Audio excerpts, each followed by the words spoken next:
All right. Let me now introduce one of the best two-sport athletes in Minnesota, playing football for SMB and basketball for Minnehaha. Chase Carter. How are you doing, man? I'm doing good. How about you? Doing well. So I guess we'll just kind of start at your recruiting. Obviously, the past 12 to 16 months have been a little crazy. How different has it been for you, and how has the whole process gone through COVID? It's definitely been interesting. A lot of ups and downs in terms of basketball and football recruiting wise.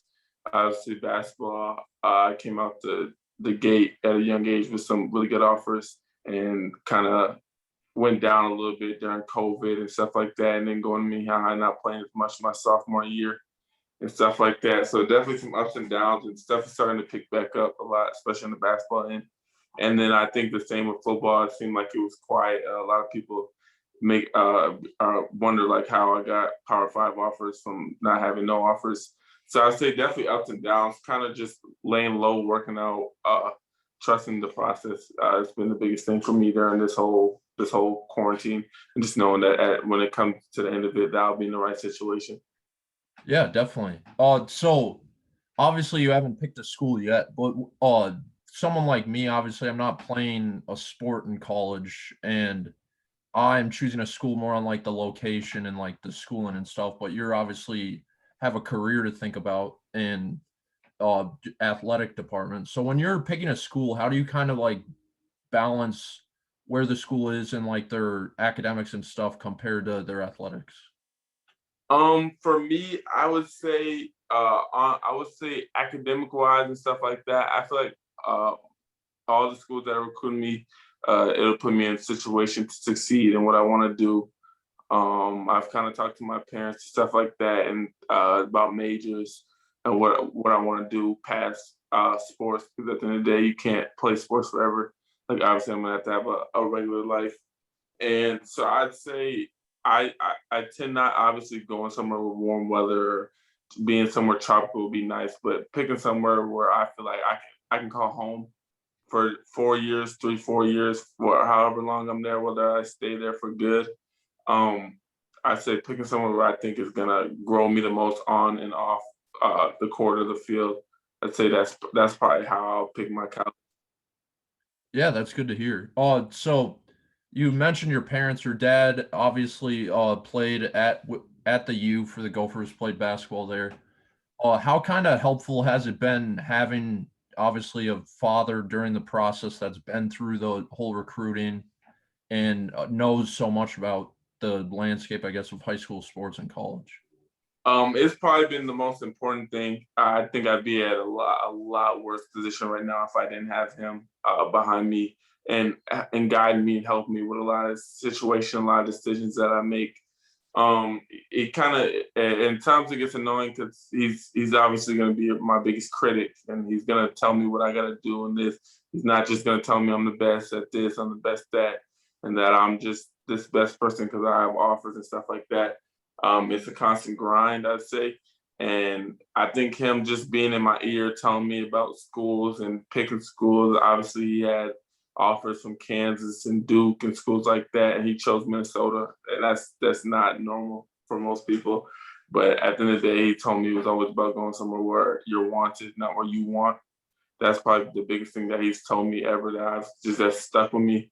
Is just being in a situation where he felt like he bettered himself and he got a chance to play right away here. And so him being in the back of my ear, back of my head, talking with my mom and my brothers and stuff like that, I think I got a good supporting cast. Yeah, definitely. Obviously you go to school at Minnehaha, and I feel like over the obviously that since the time you've been there, you guys have a bunch of D1 athletes in football and basketball and all sports, I guess. Uh, is it ever like I guess overwhelming when you got D1 coaches like at your practice like every week and like everyone down the hall is I don't want to say like celebrities, I guess, but they're big time athletes.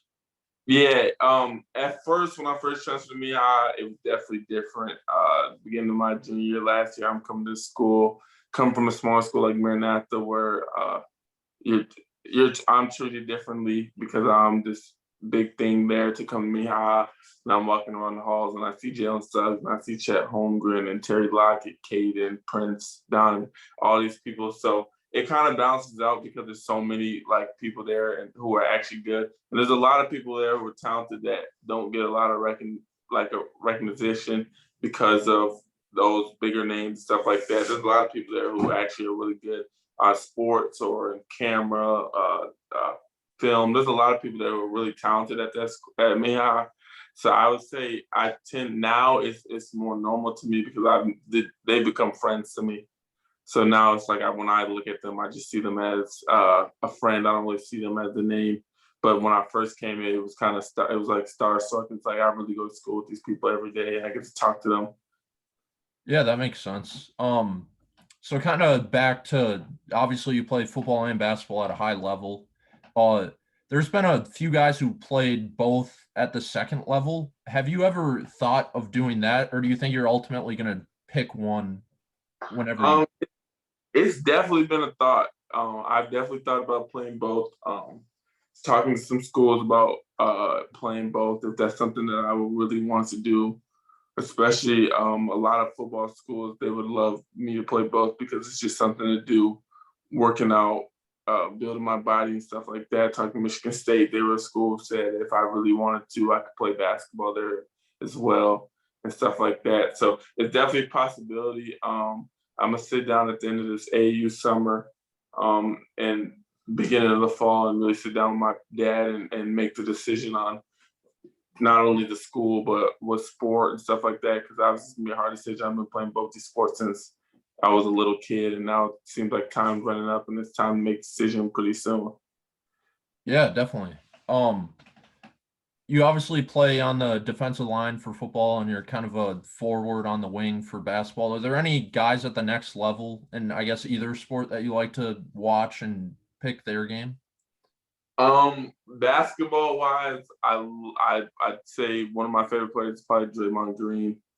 I just like the way he's utilized all over the court because people consider him undersized. I'd say I'm about the same size as him, about 6'7". So I'd say I'm about close to his size and frame and stuff like that. I just like the way he's used all over the court and he can do different things. And I feel like that's a similarity in our game. And then also my dad, I feel like I play like him a little bit too in situations. I feel like I'm just I play a little bit. I'm starting to play bigger now that my body's changing. Like I'm starting to play stronger and really just play more physical.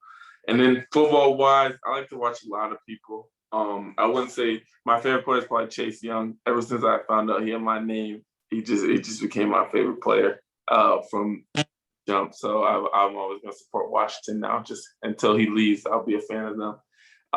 But I like football. I like to watch a lot of people on the defensive line all over the place, different positions, because I just like to see how people work. I really like to watch people work out and see the moves they use, and then use them in the games and stuff like that. So football, I'd say my favorite player is like Chase Young, but I really like to watch everybody.